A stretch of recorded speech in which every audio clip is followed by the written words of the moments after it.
Allora, Fiera del Libro 2024.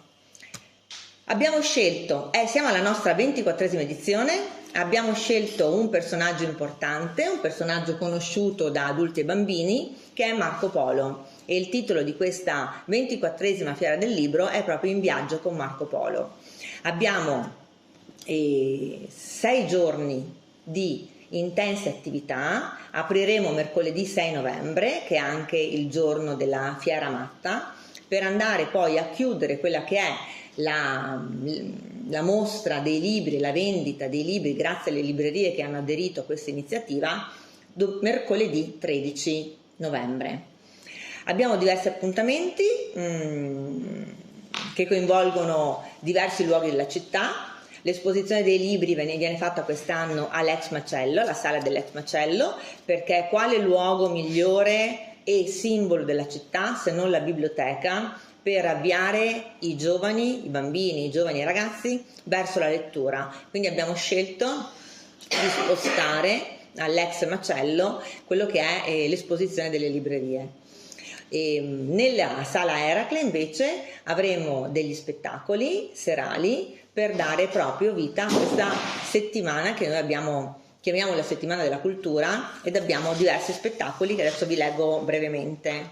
Mercoledì 6 novembre ci sarà l'apertura della mostra del libro alle ore 15 con partenza dalla sala convegni della biblioteca, e ci sarà un corteo storico accompagnato dalla banda musicale cittadina per le vie della città e per arrivare poi alla sala Eracle.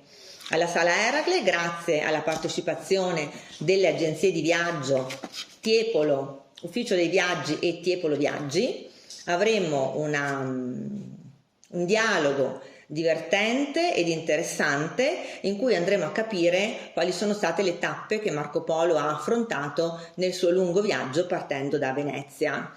E allieterà poi il pomeriggio quello che è lo spettacolo della scuola Il Campus, gestito e coordinato dalla maestra Elisabetta Barra.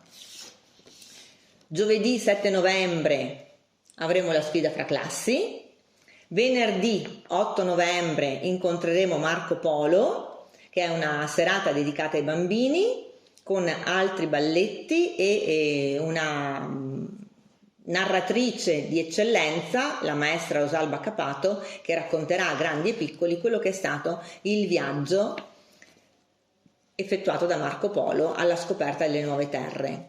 Sabato 9 novembre avremo la premiazione del concorso di lettura 2024 e alle 21 uno spettacolo veramente molto molto interessante dove potremo ammirare gli spettacoli delle ombre cinesi, i disegni di sabbia e la magia comica, per poi domenica intrattenere piccoli e grandi con i giochi di una volta. Avremo un susseguirsi di giochi in legno che intratterranno i piccoli ed i loro bambini in questo percorso dei giochi diversi da quelli che i nostri figli sono abituati ad utilizzare. Chiudiamo mercoledì 13 novembre con una serata con Sabrina e Fionai, che presenta la sua incredibile storia vera con il libro Addio a domani, un viaggio alla ricerca della sua identità. Quindi un viaggio raccontato così come è stato visto da Marco Polo, un viaggio che ci aiuteranno a scoprire le agenzie di viaggio che sono partner operativi di questa nostra iniziativa, ed un viaggio attraverso il nostro io interiore per andare a capire dove possiamo andare partendo dai giochi di legno fino ad arrivare ai giorni nostri. Ringrazio per tutto il lavoro svolto l'Ufficio Cultura, che è sempre molto presente, molto attento e molto attivo nell'organizzare questi incontri alla cittadinanza che hanno la necessità di tanto lavoro e di tanto impegno, e le Proloco di Contarina e Donada, che sono sempre al nostro fianco quando si tratta di organizzare qualcosa.